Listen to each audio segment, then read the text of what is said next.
뇌경색과 뇌출혈을 통틀어서 우리가 뇌졸중이라고 얘기를 하고요. 더 큰 의미로는 이제 뇌혈관 질환이라고 다 포함해서 말할 수가 있습니다.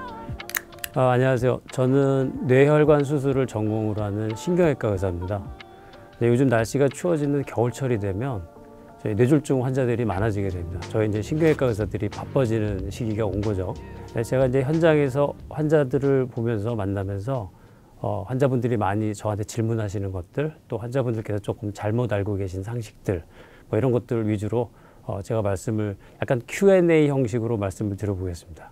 먼저 이제 뇌졸중이라는 그 단어를 먼저 조금 짚고 넘어가 볼게요. 뇌졸중, 뭐 뇌경색, 뇌출혈, 뭐 중풍, 그 용어들이 굉장히 많아서 의외로 환자분들께서 많이 헷갈려 하시는 분들이 많습니다. 수도관이 노후되면은 우리가 이제 수돗물을 틀면 녹물이 좀 나올 수 있죠. 사람 혈관도 마찬가지입니다. 녹물이라는 게 이제 우리 사람 혈관에서는 혈전이 되는 거죠. 그런 혈전이 사람 몸을 떠다니다가 갑자기 뇌혈관을 탁 막으면 뭐 마비가 생기고 하는 뇌경색이 되는 거고요. 겨울 되면 이제 수도관 동파되고 겨울에 그런 거 경험해 보신 분들 있으실 텐데, 이렇게 추운 겨울날 아침에 뭐 화장실에서 힘을 준다거나 할 때 갑자기 터지는 뇌출혈이죠. 뇌경색, 뇌출혈 둘 다 안 좋지만 뇌출혈이 훨씬 더 위험하다고 할 수가 있습니다. 그래서 뇌경색과 뇌출혈을 통틀어서 우리가 뇌졸중이라고 얘기를 하고요. 더 큰 의미로는 이제 뇌혈관 질환이라고 다 포함해서 말할 수가 있습니다.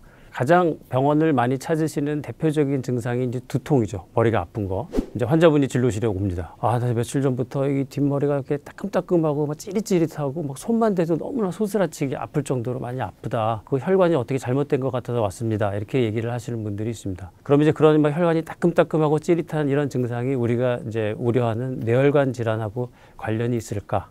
아닙니다. 네. 머리뼈 두개골 바깥쪽에서 생기는 표면이 뭐 따끔거리거나 찌릿찌릿하는 이런 증상들은 말초신경과 관련된 증상들이기 때문에 우리가 걱정하는 그런 뇌혈관 질환을 시사하는 소견과는 거리가 먼 경우들이 많습니다. 의미를 두는 두통 증상은 어떤 게 있냐면, 머리에 벼락을 치는 것처럼, 뭐 망치로 머리를 꽉 맞는 것처럼 벼락 두통이라고 말하는 거죠. 두통을 일으키는 대표적인 병이 이제 뇌동맥류라는 병이 있어요. 그 사람 뇌혈관이 약한 부위가 마치 꽈리나 풍선처럼 이렇게 부풀어져 있다가 어느 날 이게 갑자기 혈압이 올라가는 상황에서 터지게 되면 그런 벼락 두통을 유발하게 됩니다. 그래서 그런 두통이 증상이 있으면 그건 반드시 빨리 병원에 가서 진료를 받으셔야 되는 두통이라고 할 수가 있습니다. 병원을 찾게 되는 제일 많은 다음으로 많은 증상이 이제 어지럼증이죠.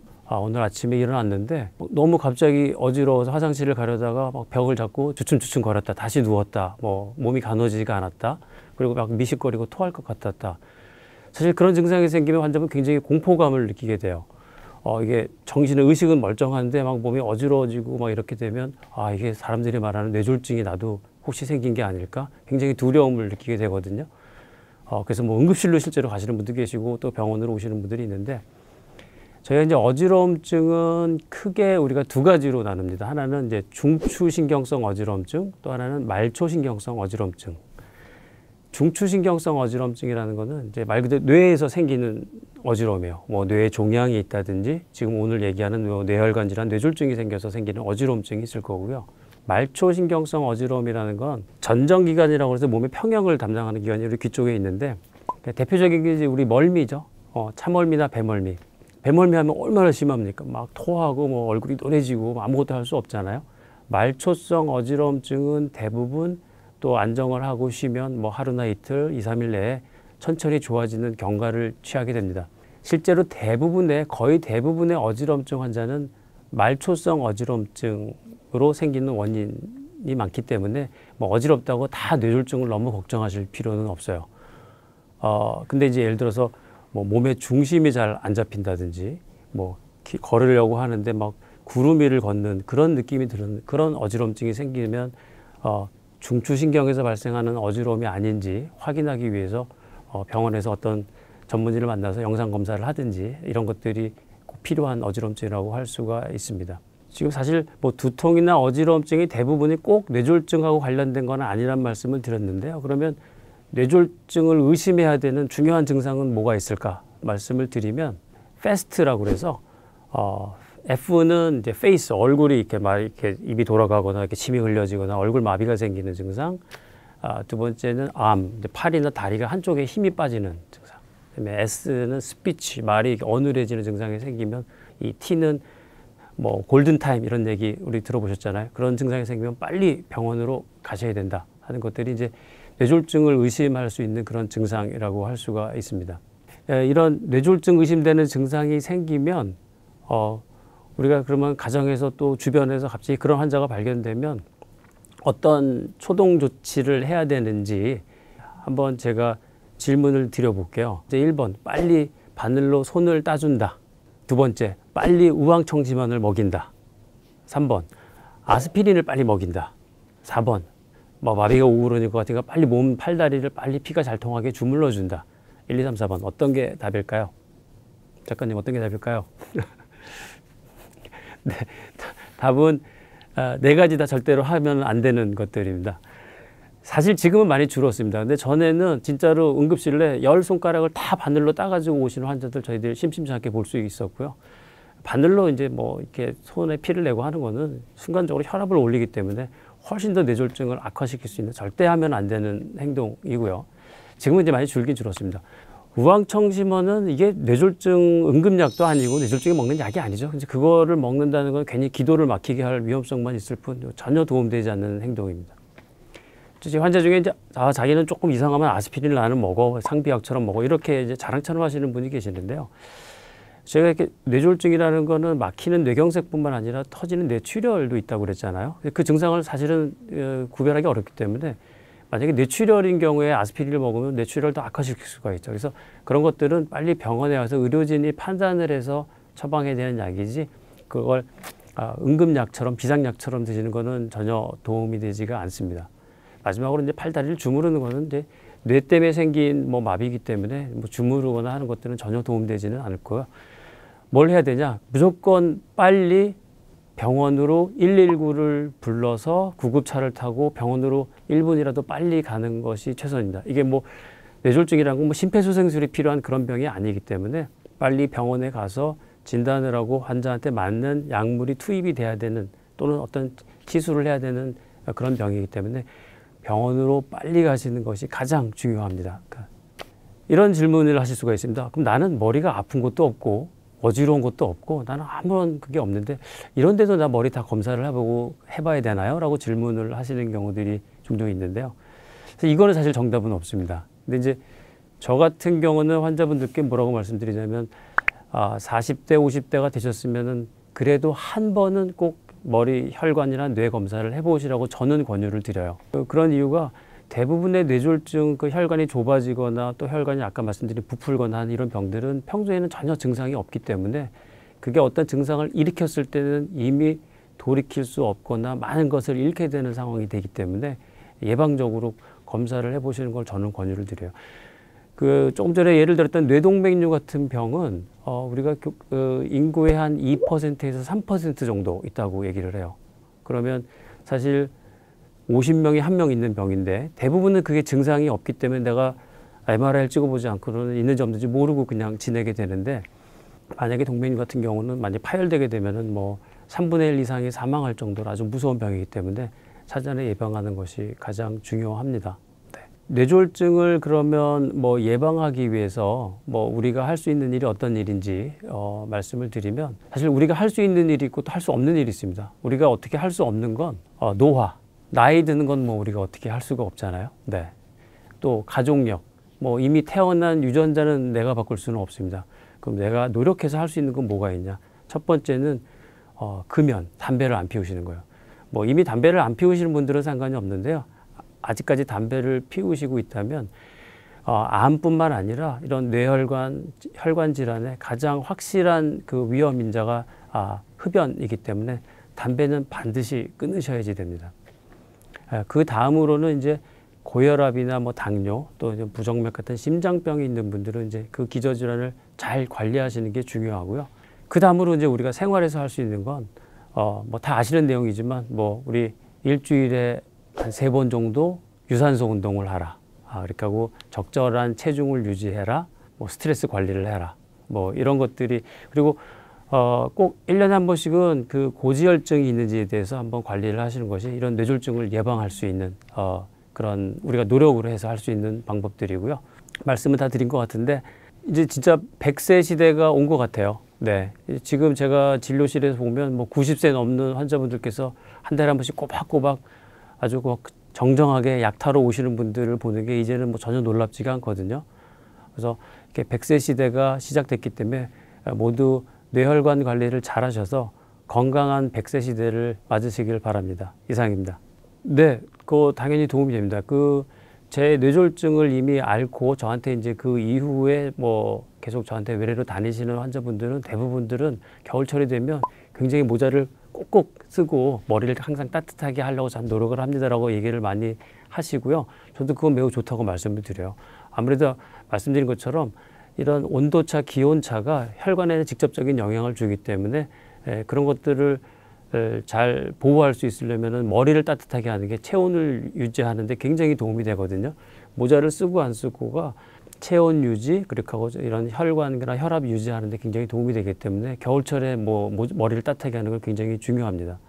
뒷목이 아까 전에 이렇게 막 땡기고 아프시면 이게 뭐가 터지는 거 아니야 이런 말씀을 하셨잖아요. 우리 이렇게 옛날 드라마 이렇게 딱 보면 드라마에서 많은 장면 중에 하나가 이제 이 결혼은 안 돼 그러면 이제 그 자식이 아닙니다 저는 그래도 결혼을 합니다 그러면 그럼 너 집을 나가 그러면 뭐 연을 끊겠습니다 그러면 하고 회장님이 뒷목을 잡고 쓰러지시잖아요. 제가 오늘 몇 번 말씀드렸던 그 뇌동맥류 파열 그게 되면 뇌지주막하 출혈이라는 게 생기게 되는데요. 그러면 우리가 뇌막 자극 증상이 우리 목 뒤쪽을 오게 됩니다. 그래서 그 드라마에서 보는 것처럼 정말 뒷목을 뻣뻣해지는 통증을 느끼면서 벼락두통을 느끼는 게 오기 때문에 사실 뒷목이 땡기거나 하면 사실은 그런 병을 우리가 생각을 해봐야지 되는데요.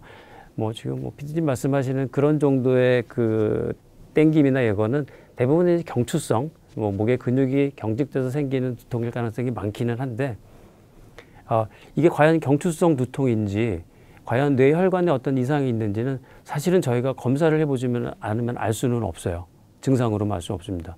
우리가 만약에 기침을 하면 우리가 엑스레이를 찍어봐서 이게 폐렴이 있는지 아니면 결핵이 있는지 확인을 하고 그런 게 없으면 이거는 그냥 단순 감기구나 하고 우리가 이제 판단할 수가 있는 건데요. 머리가 아프거나 이런 것들은 증상은 환자가 느끼는 게 굉장히 주관적이고 굉장히 다양해요. 예, 심하다고 더 나쁜 병이 있는 게 아니고 병이 경미하다고 해서 병이 약한 게 아니기 때문에 그래서 뇌를 한번 확인하는 영상 검사가 그래서 꼭 필요한 겁니다. PD님은 머리 검사 해보신 적 있으세요? 예, 해본 적 있는데. 네. 그래서 한번 검사를 하시면요, 저는 그렇게 말씀드려요. 한번 하면 이건 또 자주 하실 필요는 없어요. 네. 뇌동맥류 같은 경우가 우리가 생기는 기간을 우리가 한 10년 정도로 보기 때문에요. 저 사실은 40대나 50대 젊으신 층에서 한번 찍으면 특별한 이상이 없으면 짧아도 5년 아니면 10년 정도 주기로 한번 MRI를 찍어보시라고 말씀을 드리거든요. 제가 말씀드린 이제 10년이라는 주기는 이제 뇌동맥류가 없었던 뇌동맥류가 생겨서 어느 정도의 크기로 자라는 기간을 저희가 한 9년에서 10년 정도로 봅니다. 평균적으로. 어떤 분들은 건강에 관심이 많으신 분들은 매년 1년에 한 번씩 검사를 하러 병원에 오시는 분들도 계신데 그런 분들은 제가 꼭 그럴 필요 없다고 말씀을 드리는 게요. 그런 뇌혈관 질환이 갑자기 생기지는 않거든요. 네. 그래서 말씀드린 10년은 그런 기준입니다. 네, 저는 그런 거에 별로 그런 거를 권유하는 거에 동의하지는 않습니다. 네. 대부분 어지러운 거는 아까 말씀드린 것처럼 그 뇌졸중을 앓으셨다고 한 게 사실은 이 의사들이 설명하기 나름이에요. 그래서 이게 어떤 MRI를 찍어보면 어떤 흔적을 뇌졸중이 지나가셨네요 이렇게 말할 수도 있는데 그게 우리가 말하는 진정한 의미의 뇌경색은 아닌 경우들도 많이 있거든요. 실제로 저희 환자들 다른 데서 검사해서 오시는 걸 보면 그리고 어지러움증은 아까 말씀드린 대로 오히려 뇌졸중하고는 별개로 말초신경성으로 생기는 어지러움 증상일 가능성이 많고 그렇게 만성적으로 어지러우시다는 거는요. 뇌졸중의 후유증으로 그렇게 계속 어지럽다고 보기는 보통은 굉장히 드물다고 볼 수가 있고 뇌경색 증상은 어떻게 확 생겼다가 다시 없어지는 증상이지 어지러움 증상은 뇌경색 후유증으로 보기는 사실은 어려워요. 뇌경색 증상은 말 그대로 마비가 되거나 뭐 말이 어눌한 발음이 안 돌아오거나 손을 못 움직이거나 이런 것들이 뇌경색의 후유증이죠. 이렇게 앉았다 일어설 때 어지러움, 뭐 그게 기립성 저혈압이라고 그러죠. 이렇게 자세를 변경하게 되면 특히 이제 누워 있다가 일어서거나 앉았다 일어서게 되면 몸에 있는 정맥피가 아래쪽으로 이렇게 다리 쪽으로 쏠리면서 순간적으로 심장으로 들어오는 피가 좀 줄어들게 되거든요. 그러면 심장에서는 빨리 반사적으로 심장을 빨리 뛰든지 아니면 또 세게 뛰든지 해서 피를 공급을 해줘야 되는데 그게 조금 한 박자 한 템포 느려지는 경우가 생기면 갑자기 뇌로 가는 피가 부족하니까 핑 돌고 어지럽고 실제적으로는 우리가 실신이라고 그러죠. 잠깐 정신을 잃고 오시는 분들도 젊은 뭐 여자분들 뭐 젊으신 분들도 꽤 많아요. 그런 것들은 우리가 말하면 자율신경의 부조화 때문에 생기는 증상이고 그걸 뭐 심각한 질병으로 보지는 않는데요. 살다 보면 한 번쯤은 경험하실 수도 있는 어지러움증이기는 해요. 병원에 오시면 저희가 자율신경 검사랑 기립성 검사를 해서 차이가 아주 그 혈압 차이가 앉았을 때랑 누웠을 때의 혈압 차이가 심하게 나시는 분들은 우리가 그거에 대한 약을 쓰는 경우도 가끔 있기는 하고요. 보통은 이제 뭐 자세 뭐 어떤 운동을 하고 하체 운동을 하고 자세 교정하는 법을 가르쳐 드리고 뭐 수분 섭취를 많이 하고 이런 것들을 보통은 설명을 드리죠. 뇌졸중이 의심되는 어지러움증은 조금 양상이 달라요. 네. 그러니까 아까 제가 말씀드린 것처럼 몸에 서 있는데도 좀 뭔가 중심이 안 잡히고 한쪽으로 몸이 이렇게 쏠리고 기울어지는 증상, 그리고 걷는데 마치 뭉게뭉게 어떤 구름 위를 걷는 그런 이상한 느낌이 드는 어지러움증이 생기는 거는 우리 뇌 쪽에서 생기는 어지러움증을 좀 의심해야 되는 거고요. 대부분의 경우 99%는 뭐 말초신경성 어지러움증이라고 봅니다. 뭐 이석증, 뭐 메니에르병, 사실 막 뭐 이비인후과를 가고 뭐 병원을 가도 어떤 의사들도 속 시원하게 왜 어지러운지나 이거에 대해서는 잘 설명을 듣기가 어려운 경우들이 사실은 현실적으로 많은데요. 그 이유가 그런 말초신경성 어지러움증이 생기는 원인도 다양하고 또 그거를 진단하는 방법도 마치 뭐 MRI처럼 사진을 찍어서 탁 뭐 진단이 되는 병이 아니기 때문에 애매모호할 때가 좀 많아요. 그런 어지러움증이. 머리 뇌 때문에 생기는 어지러움증은 제가 말씀드린 그런 어지러움증. 네. 그러니까 저희가 건강검진 뭐 1, 2년에 한 번씩 하고 위내시경을 할 때 다 막 속이 쓰리고 위가 아파서 위내시경을 하지는 않잖아요. 네, 그냥 위암이나 이런 것들을 조기 발견하고 치료하기 위해서 내시경을 하잖아요. 증상이 전혀 없어도. 사실 뇌도 그렇습니다. 근데 이런 말씀을 드리기가 좀 조심스러운 게 그러면 이제 야, 전 국민 보고 다 머리 MRI 찍어보라는 얘기냐 뭐 이렇게 이제 하실 분들이 계시기 때문에 조심스럽기는 한데요. 증상이 생겨서 병원에 가는 경우들은 사실 굉장히 뭐 위험하거나 이미 늦은 경우도 많이 있기 때문에 조기 검진하시는 게 중요한데 제가 뭐 이 예를 별로 들고 싶지는 않은데 이제 우리 몇 년 전에 우리가 다 아는 굉장히 우리 국민 여배우가 갑자기 사망하셨어요. 그분이 바로 그 뇌동맥류가 파열돼서 사망을 하셨는데 저는 이제 그 뇌혈관 수술하는 입장에서 그게 너무 안타까웠어요. 제가 이제 그 여배우분을 한번 부산 국제영화제에서 이렇게 바로 옆에서 이렇게 뵌 적이 있어요. 근데 너무 아름다우신 걸 제가 봤어요. 그래서 와, 역시 그 유명하신 분 다르구나 했던 그 기억을, 개인적인 기억을 갖고 있는데 그분은 한 번만 만약에 머리 검사를 해서 뭐 뇌혈관에 이상이 있는지 없는지를 발견했으면 그 뇌동맥류는 갑자기 생긴 게 아니거든요. 최소한 10년 이상 머릿속에 갖고 있었을 겁니다. 그거를 그 한 번만 찍어서 예방적으로 우리가 뭐 요즘엔 다 수술 안 하고 시술로도 치료할 수, 예방을 할 수 있기 때문에 하면 뭐 평생 전혀 문제 없이 그냥 장수할 수 있는 그런 병을 모르고 지내다가 집에서 뭐 자다가 갑자기 이렇게 뭐 일을 당하신 거죠. 너무 안타깝죠.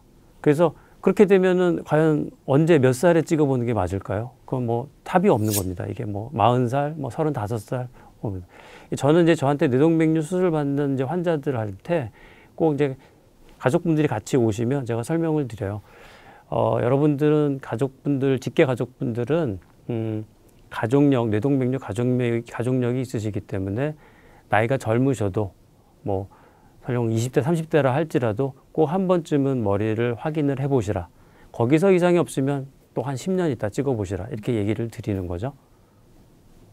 뭐 뇌종양 수술 같은 경우는 뭐 10시간, 20시간 걸리는 수술도 물론 있어요. 네. 뇌혈관 수술은 그렇게까지 오래 걸리지는 않는데요. 최근 들어서 뇌혈관 수술은 어떻게 보면은 크게 두 가지로 나눠집니다. 이제 머리를 오픈해서 머리를 일부를 깎기도 하고 머리를 오픈해서 뇌를 두개골을 열고 뇌 속에서 우리가 혈관을 수술하는 그런 개두술 수술법이 있고요. 우리 혈관내 수술이라고 해서 다리 혈관을 통해 가지고 시술을 하는 거죠. 동맥류 같은 경우는 코일 색전술이라고 그래서 얇은 관이나 철사 같은 걸 넣어서 그 혈관 안쪽을 채우고 메꾸는 방법이에요. 사실 뇌 동맥류 같은 경우는 과거에는 거의 대부분 말씀하신 것처럼 머리를 깎고 뭐 이렇게 호치키 저희 어머니 그러세요. 저한테 머리를 열고 나면은 바보 되는 거 아니야? 너 그런 수술하면 저한테 이렇게 얘기를 하시거든요. 그래서 아니 그렇게 얘기하면 아들 굶어 죽으라고 그렇게 하시면 어떡합니까? 엄마 이렇게 얘기를 하는데 많이 조금 이제 세계적으로 또 우리나라도 그렇고 많이 변했어요. 이제 머리를 오픈하는 수술보다는 이제 혈관 내로 시술하는 것들이 동맥류 같은 경우는 과거에는 뭐 80%는 개두술, 20%면은 혈관 내 시술이었다면 지금은 역전됐어요. 60, 70%는 그런 머리를 오픈하지 않는 시술하는 방법으로 치료를 하고요. 뭐 유럽이나 이런 데는 뭐 8, 90%까지도 뭐 시술을 한 쪽으로 많이 변했습니다. 그런 시술하면 뭐 금방 뭐 2, 3일이면 바로 퇴원하고 바로 일상생활에 복귀할 수 있고 또 뭐 겉에 전혀 몸에 뭐 칼댄 흔적이나 수술한 흔적도 없기 때문에 뭐 남지도 않죠. 그래서 뇌혈관 수술은 굉장히 최근 10년간 전 세계적으로 눈부시게 발전을 했습니다. 벌써 제가 한 10년 전에 제가 세브란스 병원에서 한번 통계를 냈었는데요. 이런 뇌혈관 질환이 확실히 나이가 좀 젊어졌습니다. 뭐 40대, 30대 정도로 점점 젊어지는 추세는 확실하고요. 제 뭐 환자 중에는 진짜 20대 뭐 대학생 아르바이트 이렇게 하다가 갑자기 뇌출혈돼서 와서 뭐 수술 받은 환자도 있어요. 그때도 저희가 원인이 뭘까를 분석해 보면 아무튼 서구화된 음식 패턴 그리고 또 요즘 젊은이들이 받는 스트레스의 또 어떤 강도나 질이 또 좀 다른 것 같아요. 젊은 층에서도 뇌졸중이나 이런 뇌혈관 질환들이 많아지는 원인이 되는 것 같고요. 뭐 그런 거를 예방하기 위해서 이제 식물성 식단을 추천을 합니다. 뭐 모든 병이나 건강을 위해서는 그것이 당연히 좋을 텐데요. 특히 뇌혈관 질환을 위해서는 이런 육식이나 가공된 식품, 우리가 말하는 뭐 소세지나 이런 가공된 식품보다는 채식 위주의 식사를 하시는 것이 사실 그게 제일 중요하고요. 그다음에 이제 뭐 뇌혈관 질환을 예방하는 뭐 약이나 영양제를 제가 특별히 권유드리지는 않는데 특히 젊으신 분들 이제 40대 초반에 현장에서 느끼는 게 뭐냐면 이제 고혈압이나 당뇨 초기에 있으신 분들은 굉장히 혈압약이나 당뇨약을 안 먹으려고 저항이 심하세요. 부정하고 싶은 마음. 나는 혈압이 있어서 혈압약을 드시는 게 좋겠습니다. 하고 저희가 이제 권유를 드리면 저 지금부터 그러면 제가 앞으로 한 달 동안 열심히 운동도 하고 살도 빼고 뭐 이렇게 해가지고 다시 한번 와볼게요 하고 혈압약을 먹으면 평생 먹어야 되잖아요. 이렇게 하면서 안 먹으시려고 굉장히 노력하는 분들이 많습니다. 의사들도 똑같아요. 의사들도 그렇습니다. 근데 그 다음에 사실 진짜로 살 싹 빼가지고 오시는 분들을 보기는 쉽지는 않고요. 저는 그렇게 말씀드립니다. 일단 혈압약도 드시고 운동도 하시고 하시다 보면 나중에는 혈압약을 우리가 또 끊을 수가 있는, 줄이거나 끊을 수가 있는 시기가 반드시 올 수 있기 때문에 지금 시작하는 혈압약이나 당뇨약을 평생 먹는 약이라고 절대 생각하지 마시고 혈압은 선제적으로 낮춰주는 게 중요하기 때문에 그런 약은 꼭 드시는 걸 권유를 드립니다. 여러분들 모두 따뜻하게 겨울철을 잘 나시기를 바라고요. 뇌혈관 질환의 중요성에 대해서도 항상 인식을 하시고 건강한 겨울을 지내시길 바랍니다. 이상입니다.